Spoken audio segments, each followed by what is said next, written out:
Je vous invite à vous lever. Je vais lire un passage qui se trouve dans Matthieu 7.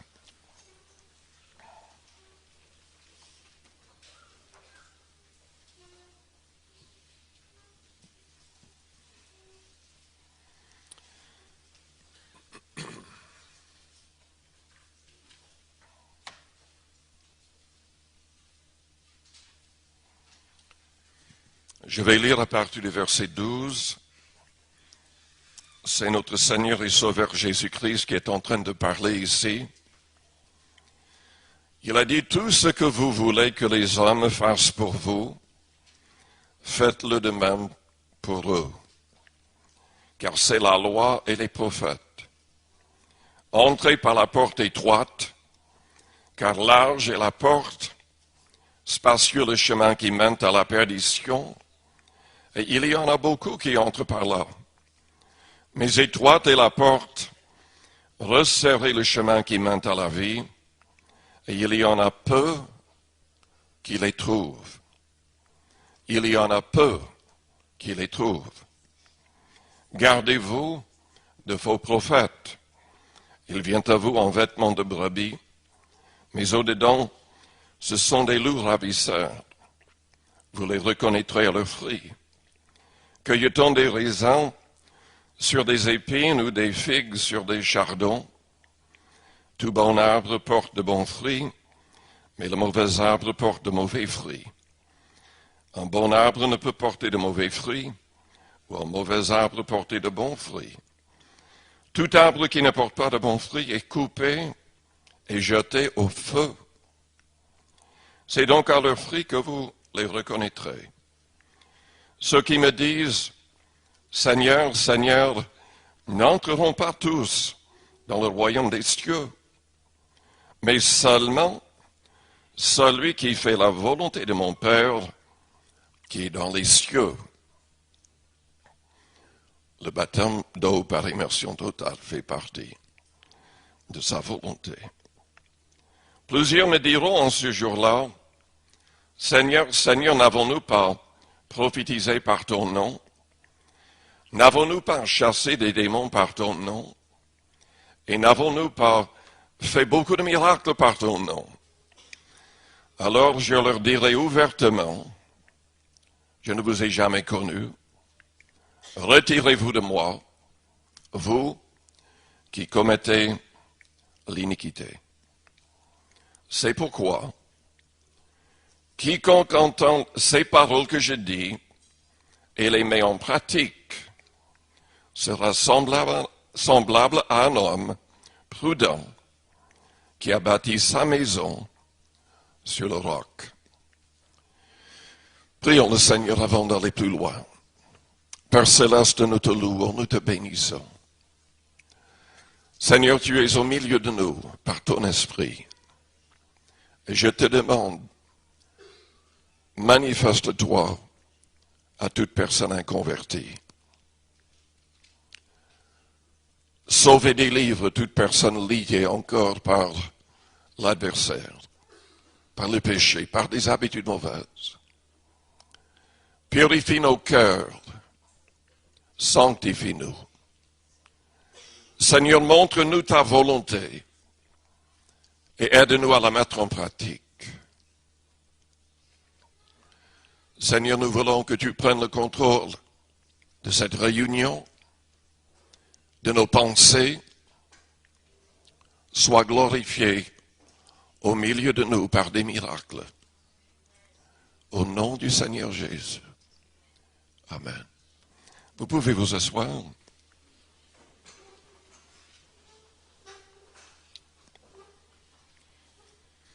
Je voudrais souligner surtout le verset 21 comme texte.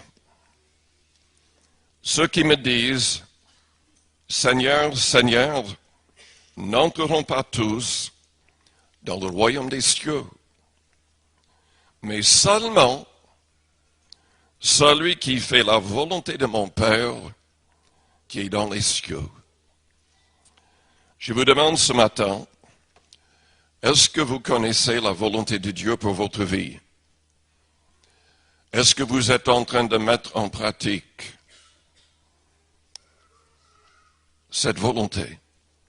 Est-ce que vous êtes en train d'accomplir le plan de Dieu pour votre vie? Notre salut est lié à notre obéissance à la volonté de Dieu. Nous voyons dans la Bible énormément de personnes qui ne voulaient absolument pas accomplir la volonté de Dieu. Des personnes qui avaient entendu la voix de Dieu. Des personnes qui avaient vu toutes sortes de miracles. Je pense à Saül qui a été rejeté par Dieu parce qu'il méprisait la parole de Dieu. Il se croyait au-dessus de cette parole. Il croyait que parce qu'il était roi, il pouvait tout décider lui-même. Il a même décidé un jour de prendre la place du prophète. Et Dieu l'a rejeté, définitivement. La Bible va jusqu'à dire que Dieu a permis qu'un démon soit envoyé et qu'il entre dans son corps. Et la Bible dit qu'il était tourmenté par cette présence démoniaque jusqu'au dernier jour de sa vie. Il était soulagé uniquement de temps à autre quand David était présent, louant Dieu, jouant sa harpe sous l'inspiration du Saint-Esprit. Vous savez, les démons ne supportent pas la louange, ne supportent pas ce qui est loin du Saint-Esprit. Très souvent, les gens viennent dans nos réunions, ils sont délivrés sans se rendre compte, délivrés d'esprits mauvais. La Bible dit que tout homme est manipulé, d'une manière ou d'une autre, par une présence démoniaque.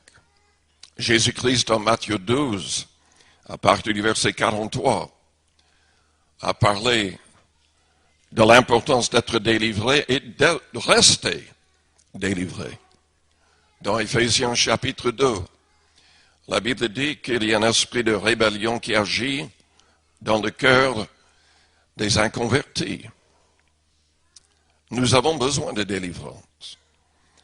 Mais nous ne serons pas délivrés, nous ne resterons pas délivrés, à moins d'accepter la volonté du Père.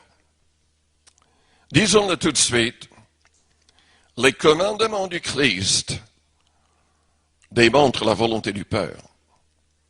Jésus a dit plusieurs fois que les paroles qu'il partageait avec le monde n'étaient pas ses propres paroles, ses propres commandements, mais les commandements du Père. Il partageait la volonté du Père avec les hommes. Quelle est cette volonté? Il le souligne. Premièrement, qu'on croit en Jésus-Christ et qu'on mette en pratique tous ses commandements. Mais croire en Christ, ça signifie quoi? Il faut croire de manière biblique.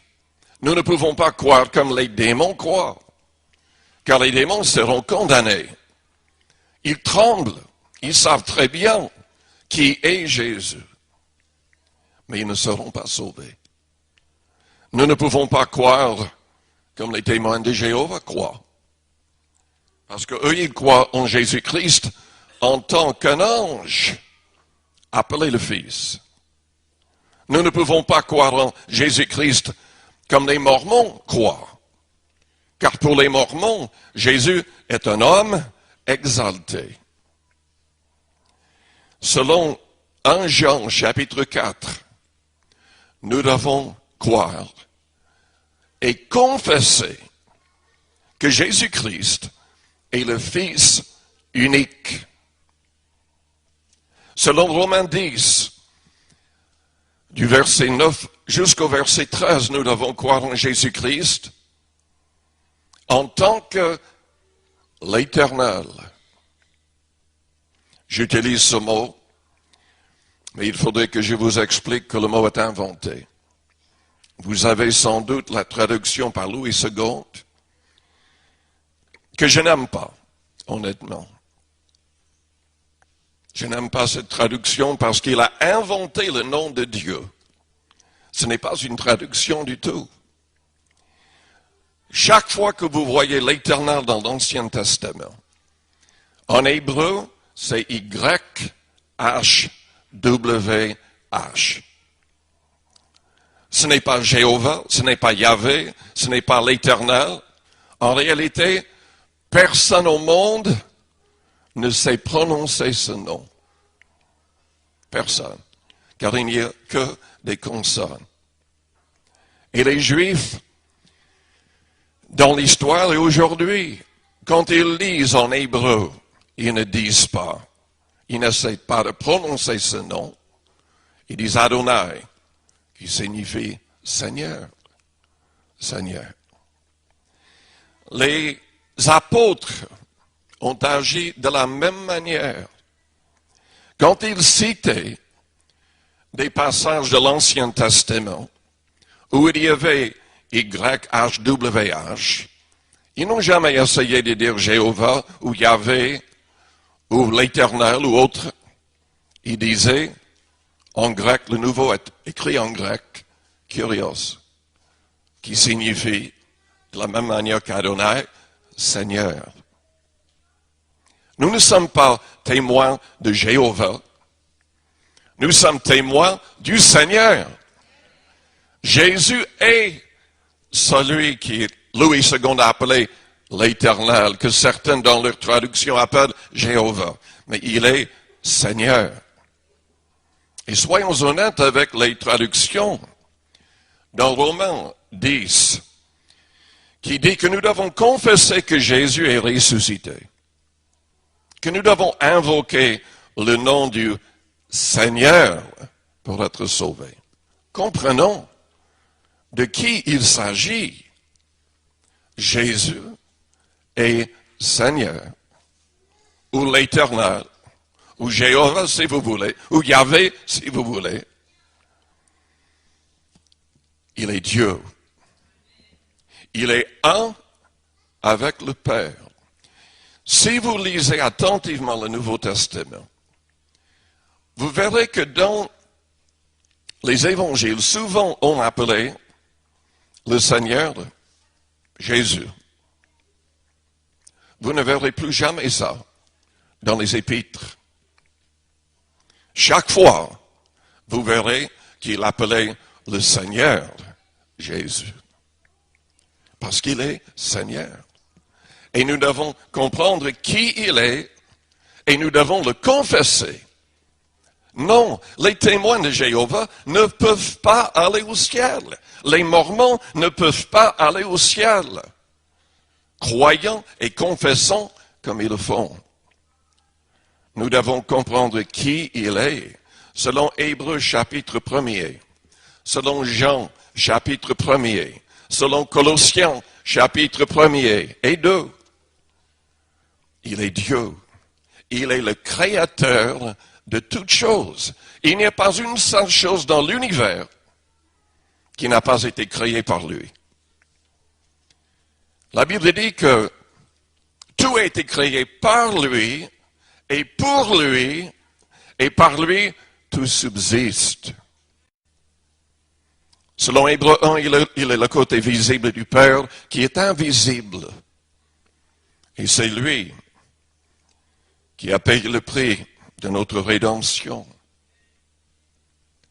Nous devons croire en Christ de cette manière-là. Si vous ne croyez pas qui je suis, vous mourrez dans vos péchés. C'est ce qu'il disait aux Juifs.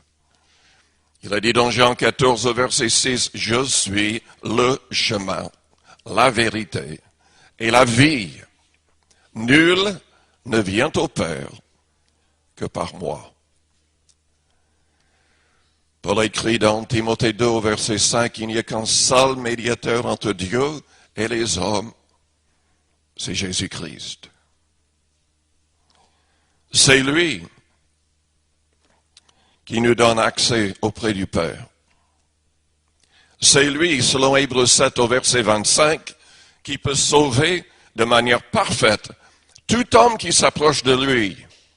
qui s'approche de Dieu par lui, parce qu'il est vivant pour intercéder en notre faveur. C'est ça la porte étroite. Les gens veulent dire, mais si les gens sont sincères, nous servons tous le même Dieu, nous prions le même Dieu. Faux. Il n'y a pas de Dieu. Il n'y a pas de contact avec le vrai Dieu, à moins de croire en Christ.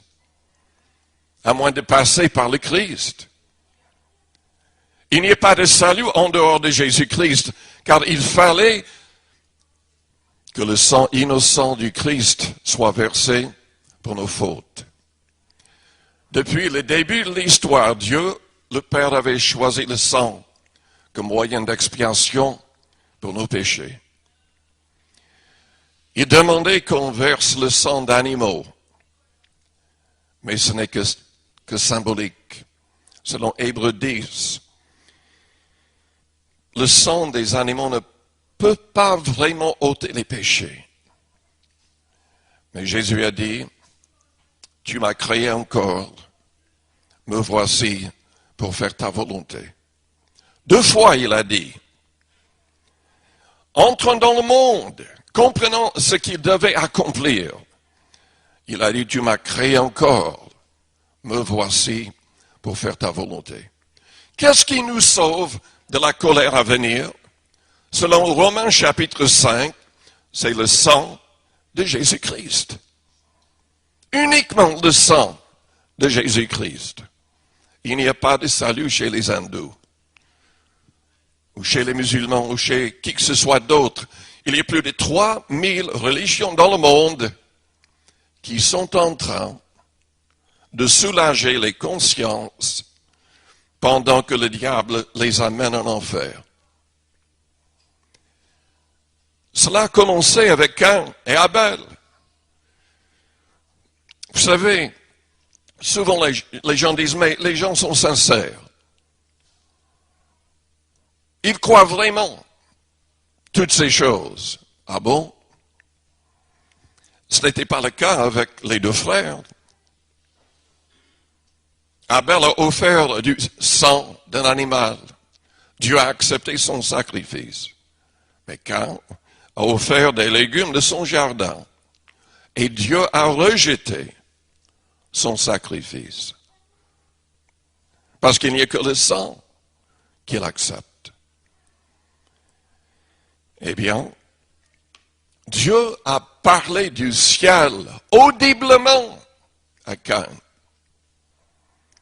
Mais au lieu de se repentir, au lieu d'accepter la vérité, au lieu d'accepter la bonne religion, selon le Père Céleste, il s'est mis en colère. Il s'est entêté dans sa religion inventée de toutes pièces. Et il tua son frère. Nous avons à notre époque la même chose. La violence, des meurtres, des assassinations de toutes sortes liées à la religion, à des religions qui n'aident pas les hommes à être en contact avec le vrai Dieu. Mais Jésus ne parlait pas des autres religions dans ce passage. Il parlait des chrétiens.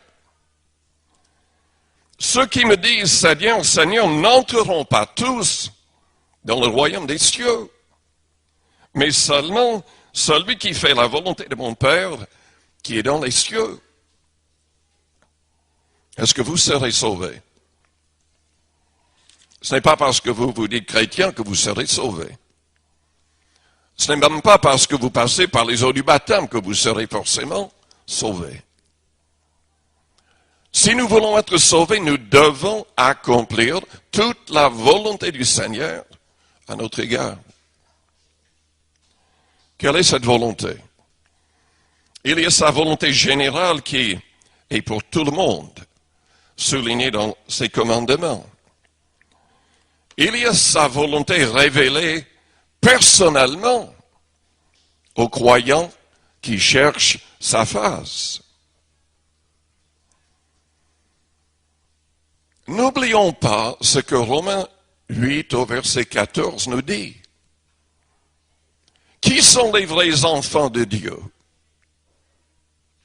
Ceux qui se laissent conduire par son esprit.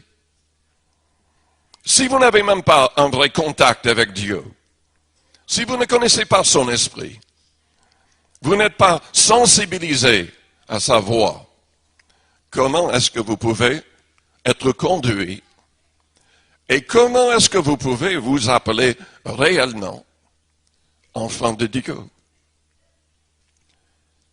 C'est impossible. Soit vous êtes conduit par son esprit, vous êtes en train d'accomplir sa volonté, ou vous êtes sur le chemin qui mène à la perdition. C'est Jésus qui l'a dit, c'est pas moi. C'est sa parole qui nous jugera. Mais soyons plus précis. Lisons dans Luc 14 un instant.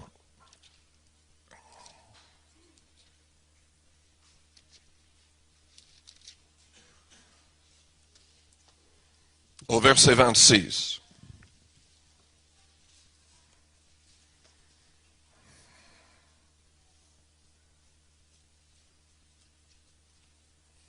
Vous savez, Jonas connaissait la voix de Dieu.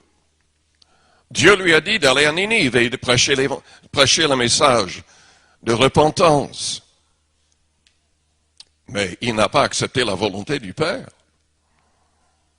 Il est allé dans l'autre direction. Il ne voulait absolument pas obéir à Dieu. Nous voyons dans le Nouveau Testament plein de collègues, prédicateurs, qui étaient avec Paul, qui l'ont abandonné, qui sont retournés au monde, qui sont restés dans le silence, qui ne voulaient plus avoir la persécution, les tribulations. Ils ont choisi le chemin qui mène vers la perdition. Nous voyons Judas Iscariot qui prêchait, priait pour les malades, chassait des démons comme tout le monde, mais il se trouve en enfer. Jésus a dit, si quelqu'un vient à moi, sans me préférer à son père, à sa mère, à sa femme, à ses enfants, à ses frères et à ses sœurs, et même à sa propre vie, il ne peut être mon disciple.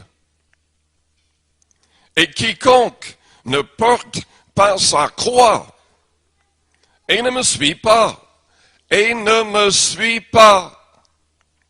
ne peut être mon disciple.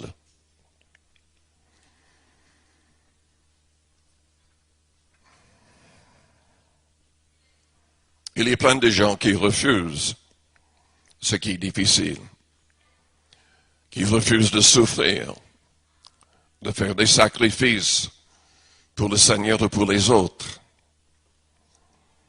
Il y a des gens qui refusent de suivre le Seigneur. Des gens qui savent très bien qui il est et que le salut est lié à la foi en lui, mais ils refusent de le suivre. Au verset 33, il est dit ainsi, donc quiconque d'entre vous ne renonce pas à tout ce qu'il possède ne peut être mon disciple. Aujourd'hui, nous avons des gens, même prédicateurs, surtout prédicateurs, qui tordent le message du Christ pour un gain sordide. Vous savez, la Bible dit que Jésus-Christ s'est fait pauvre pour nous. Aujourd'hui, on tord le sens de ce qu'il a dit pour devenir riche. Si on voulait être comme lui, et c'est le but, qu'on soit comme lui, on deviendrait pauvre en donnant de plus en plus aux autres, en aidant de plus en plus les autres. On ne prêcherait pas un message constamment sur la prospérité, comme la Bible dit dans 2 Timothée 6, que ceux qui prêchent de telles choses ne sont pas sages.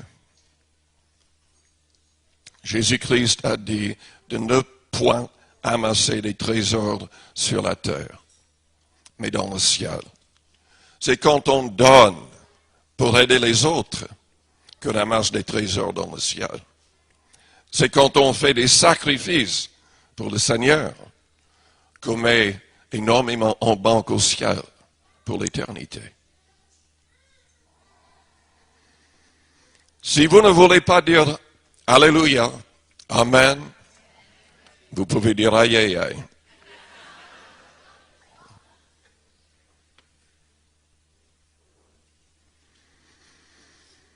Quelle est sa volonté? Qu'on se sanctifie, qu'on se sépare d'avec ce qui est impur, qu'on refuse d'être avec des amis qui sont impurs, qu'on refuse d'être allié avec des inconvertis.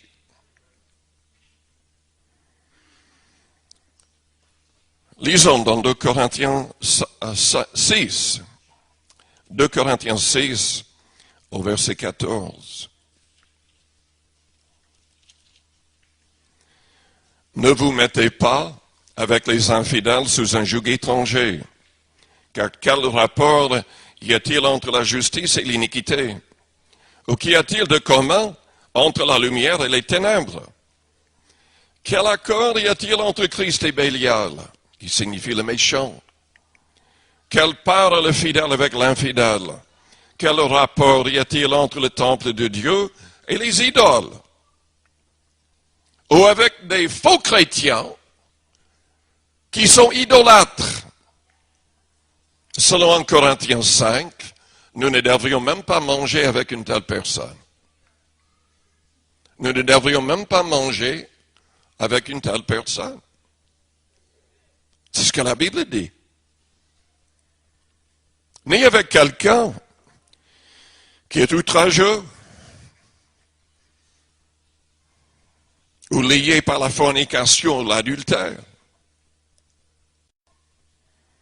Dieu nous demande de nous sanctifier, de nous séparer d'avec de telles personnes. Au verset 17, sortez du milieu d'eux et séparez-vous, dit le Seigneur. Ne touchez pas à ce qui est impur et je vous accueillerai. Je serai pour vous un père et vous serez pour moi des fils et des filles, dit le Seigneur Tout-Puissant. Ayons donc de telles promesses, bien-aimés, purifions-nous de toute souillure de la chair et de l'esprit, en achevant notre sanctification dans la crainte de Dieu. On se sépare de la pornographie de l'Internet, ou des films érotiques, ou des magazines impurs. On garde son cœur, on garde ses pensées. Jésus a dit, si un homme regarde une femme pour la convoiter dans son cœur, il a déjà commis un adultère avec elle. Et la Bible dit qu'aucun adultère n'ira au ciel. Aucun. Évidemment, à moins de se repentir et de changer de cœur et de vie. Et écoutez-moi bien, Jésus a dit que le divorce et le remariage constituaient un adultère. Si vous ne vous repentez pas de cela, vous n'irez pas au ciel. Vous n'irez pas au ciel. Et ça m'est égal ce que les chrétiens, les pasteurs, les autres églises peuvent dire, vous n'irez pas au ciel si vous ne vous repentez pas de cela. Oui, le Seigneur est prêt à pardonner, bien que la Bible dit dans Hébreux 10 que si quelqu'un pêche volontairement, cette personne ne peut pas être pardonnée. cette personne ne sera jamais pardonnée. Évidemment, c'est dans un état de rébellion totale où on rejette complètement le Seigneur et sa parole. Et on n'aura plus jamais le désir sincèrement de se repentir. Vous savez, il y a une nuance dans la Bible qui est difficile à cerner. On voit David qui commet un adultère et un meurtre, mais il est pardonné. Dieu lui pardonne ses fautes. Évidemment, il s'est repenti. Le psaume 51 est sa prière de repentance. Saül n'a jamais commis un adultère. Il n'a jamais commis un meurtre, bien qu'il voulait tuer David. Mais son problème, c'est qu'il a méprisé la parole de Dieu. Il a été rejeté définitivement. Il a fait semblant de se repentir. Enfin, moi j'ai dit semblant. La Bible dit qu'il s'est mis à genoux devant tout le peuple avec le prophète. Il a demandé pardon. Mais Dieu n'a pas accepté. Dieu n'a pas accepté. Parce qu'il voyait apparemment son cœur. Il voyait qu'il était faux. Il n'a pas accepté. Il a envoyé un démon. Il a retiré le Saint-Esprit. On ne peut pas jouer avec Dieu. Nous devons veiller sur nos cœurs. Qui verra Dieu selon le Christ? Celui qui a un cœur pur.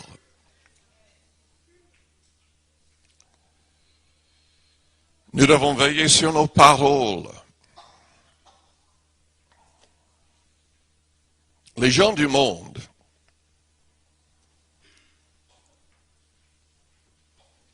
sont de pire en pire avec leur manière de parler. En anglais, aux États-Unis, c'est pire qu'en français. Moi, je trouve en tout cas.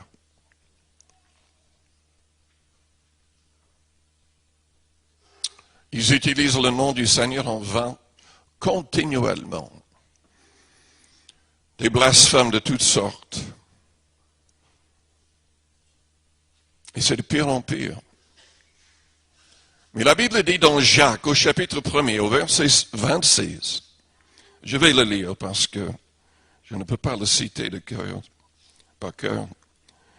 Jacques 1, au verset 26, si quelqu'un croit être religieux, sans tenir sa langue en bride, mais en trompant son cœur, la religion de cet homme est vaine.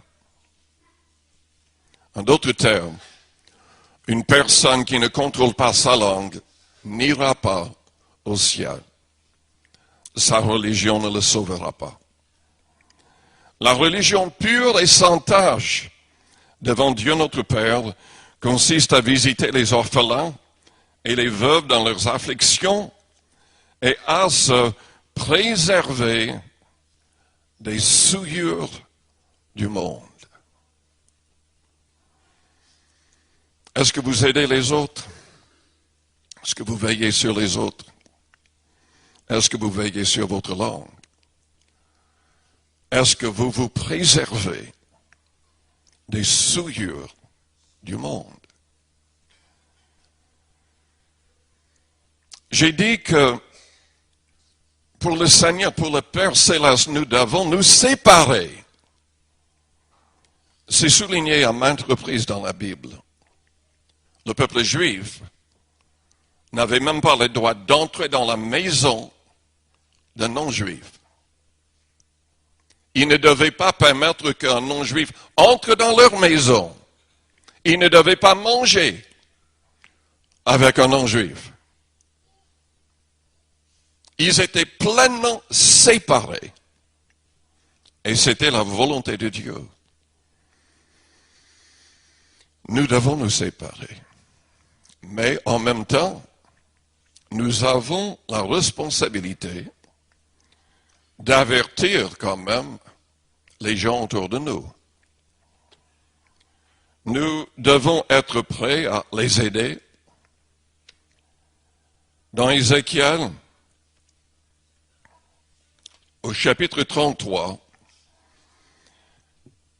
il y a un avertissement donné au prophète Ézéchiel qui est valable pour nous tous. Car Jésus parlait de la même manière. Ézéchiel 33, verset 7, « Et toi, fils de l'homme, je t'ai établi comme sentinelle sur la maison d'Israël. Tu dois écouter la parole qui sort de ma bouche. » De nouveau, nous voyons que c'est indispensable qu'on soit sensible à la voix du Seigneur. Est-ce que Dieu vous parle? Oh, il ne va pas parler peut-être audiblement, mais il va parler dans votre cœur, dans votre conscience, si vous êtes à l'écoute. Tu dois écouter la parole qui sort de ma bouche et les avertir de ma part. Quand je dis aux méchants, méchant, tu mourras, si tu ne parles pas pour détourner le méchant de sa voie, ce méchant mourra dans son iniquité, et je te redemanderai son sang. Mais si tu avertis le méchant pour le détourner de sa voie, et qu'il ne s'en détourne pas, il mourra dans son iniquité, mais toi, tu sauveras ton âme. Jésus l'a dit dans Matthieu 10, au verset 32. Nous devons le confesser devant les hommes. Nous ne pouvons pas rester dans le silence. Et dans Jean 15, il a dit qu'il nous avait choisis pour qu'on aille et qu'on porte beaucoup de fruits. Tournez-vous à la personne à côté de vous pour le réveiller, en lui disant, Dieu désire que vous portiez beaucoup de fruits.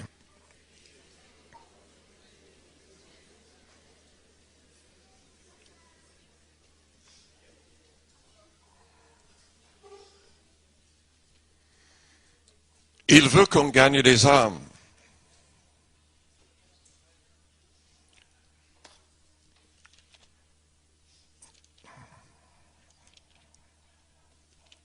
Si vous ne le faites pas, écoutez-moi bien, si vous ne le faites pas, si vous ne cherchez pas les âmes, vous allez souffrir. Vous allez souffrir.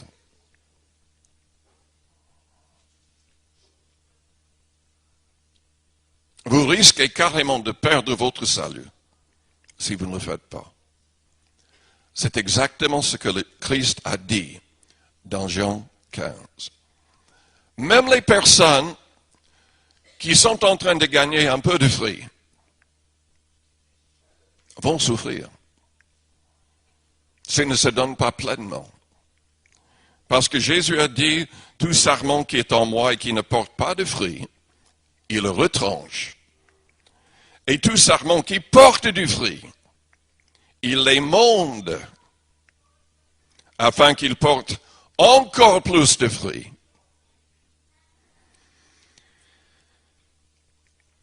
Notre Église a besoin de se repentir. Nous avons tous besoin de nous repentir.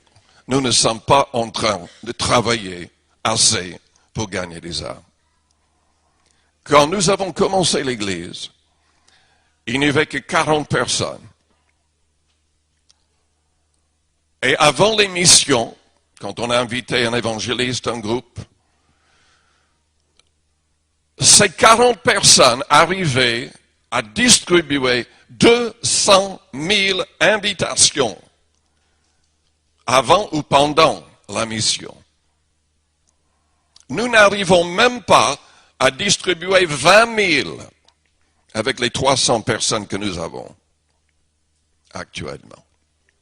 Il y avait des époques où chaque mois, on distribuait 100 000 invitations. Chaque mois. Et évidemment, à chaque réunion, il y avait plein de personnes nouvelles qui se convertissaient. Nous avons besoin de nous repentir et de changer notre manière de nous conduire. Nous avons des invitations maintenant. Et je ne les vois pas. Il faudrait que quelqu'un les cherche pour que tous les voient clairement. Je vous encourage à en prendre. Vous pouvez les mettre légalement dans les boîtes aux lettres. C'est interdit, c'est contre la loi aux États-Unis. Et peut-être un jour ce sera contre la loi ici. Mais vous avez le droit légalement de les mettre dans les boîtes aux lettres. Donc, faites-le. Faites-le. On ne peut pas les distribuer dans les métros, les bus, etc. C'est contre la loi. On ne peut pas les coller n'importe où. On peut être traîné en justice, mais vous pouvez les donner n'importe où. N'importe où, si vous le faites discrètement, il y a des endroits où vous ne serez pas inquiété de toutes les manières. Nous devons porter du fruit. Nous devons porter du fruit.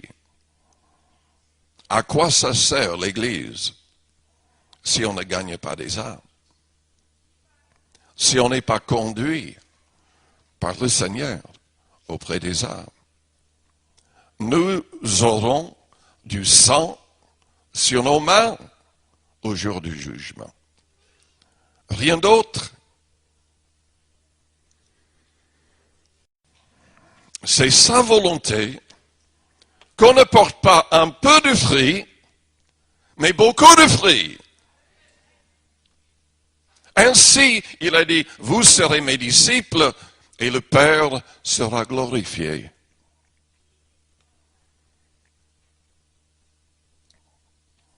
Je vous encourage à cesser d'être des spectateurs. Je vous encourage à être des gens qui participent, qui sont vraiment des membres dans l'Église de Jésus-Christ, un membre actif. Ne venez pas de temps à autre.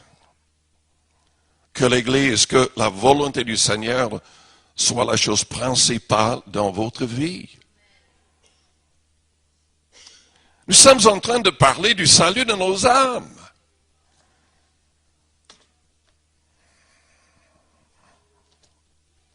Ceux qui me disent, Seigneur, Seigneur, n'entreront pas tous dans le royaume des cieux, mais seulement celui qui fait la volonté de mon Père.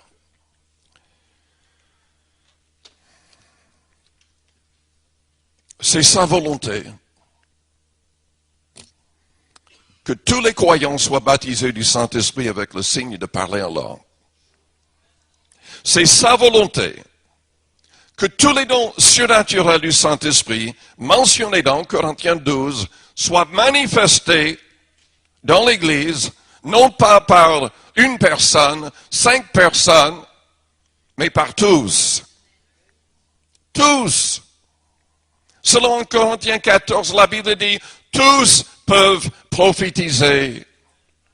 Si on est réellement converti, si on est réellement rempli de l'Esprit, si on prend le temps de jeûne et de prier. Tous ont un don, la Bible dit, à manifester. Quel est votre don? Est-ce que vous êtes en train de le manifester?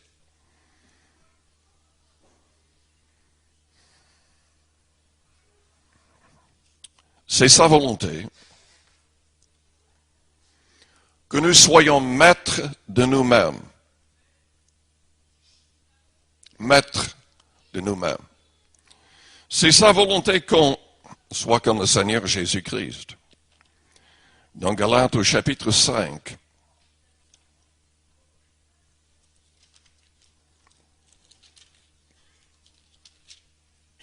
et au verset 22, la parole dit, le fruit de l'esprit, c'est l'amour, la joie, la paix, la patience, la bonté, la bienveillance, la foi, la douceur, la maîtrise de soi.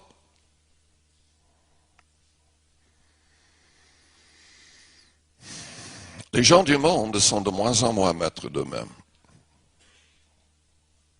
Nous avons de plus en plus de guerres, de gangs, de problèmes terribles. Vous n'avez qu'à regarder au Mexique actuellement et ce qui se passe aux frontières pour le constater et un peu partout en Amérique du Sud, sans parler d'Afghanistan. Les gens sont de plus en plus liés par la drogue et par toutes sortes de perversions. C'est la volonté de Dieu que nous soyons maîtres de nous-mêmes.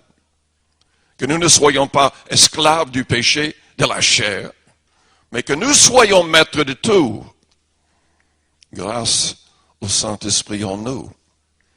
Le verset 24 dit, ceux qui sont à Jésus-Christ ont crucifié la chair avec ses passions et ses désirs.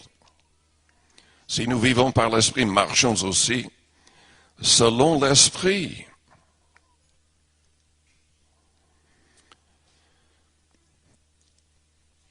Soyons humbles aussi. C'est sa volonté. C'est sa volonté. Le chapitre 6 des frères, si un homme vient être surpris en faute, vous qui êtes spirituels, redressez-le avec un esprit de douceur. Prends garde à toi-même, de peur que tu ne sois aussi tenté. Portez les fardeaux les uns des autres, et vous accomplirez ainsi la loi de Christ. Si quelqu'un pense être quelque chose, quoiqu'il ne soit rien, il s'abuse lui-même. Que chacun examine ses propres œuvres et alors il aura sujet de se glorifier pour lui seul et non par rapport à autrui, car chacun portera sa propre charge. Je vous demande de nouveau, est-ce que vous connaissez la volonté du Seigneur? Est-ce que vous êtes en train de l'accomplir? Est-ce que vous êtes obéissant? Est-ce que vous êtes réellement conduit par son esprit? Est-ce que vous connaissez son esprit? Je vous invite à fermer vos yeux, à courber vos fronts. Avec les yeux fermés, les fronts courbés, je vous demande d'être honnête avec vous-même, honnête avec Dieu.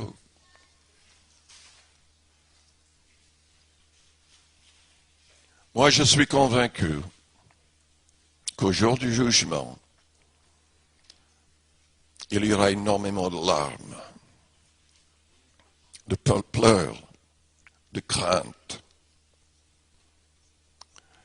Il y aura énormément de surprises désagréables, car tous ne seront pas sauvés. Tous ne seront pas sauvés. J'ai prophétisé. J'ai fait des miracles. Jésus va dire, je ne vous ai jamais connu. Nous avons du mal à comprendre cela. Mais c'est exactement ce qui va se faire. Nous devons accomplir la volonté de Dieu. Il a un plan pour votre vie, un plan général et un plan précis. Cela ne veut pas dire qu'il va vous dire tout le plan en avance, mais chaque jour, il sera là pour vous conduire, pour nous conduire. Mais est-ce que nous allons le suivre? Est-ce que nous serons même à l'écoute? Ou est-ce que nous serons noyés dans les choses du monde?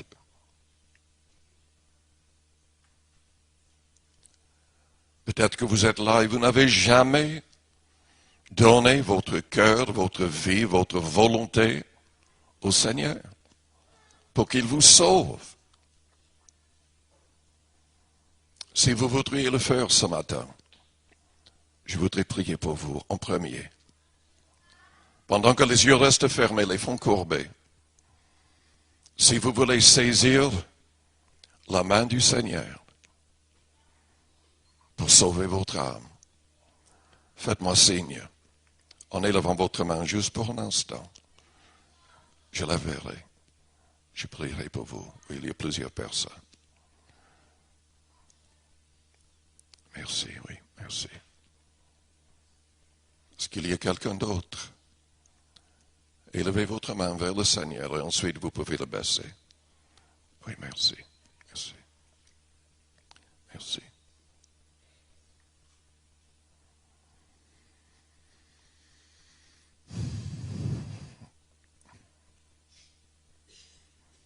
Moi, je vous encourage à ne plus hésiter. Israël est tombé dans le désert parce qu'il ne voulait pas suivre le Seigneur. Il hésitait. Il murmurait.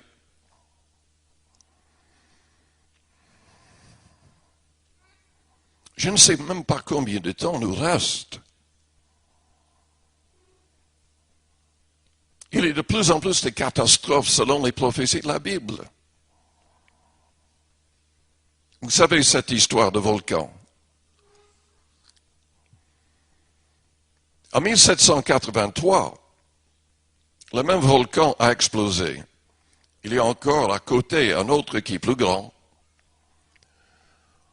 Il y avait des dizaines de milliers de personnes en Europe qui sont mortes à cause des gaz toxiques échappés de ces volcans, de ces deux volcans.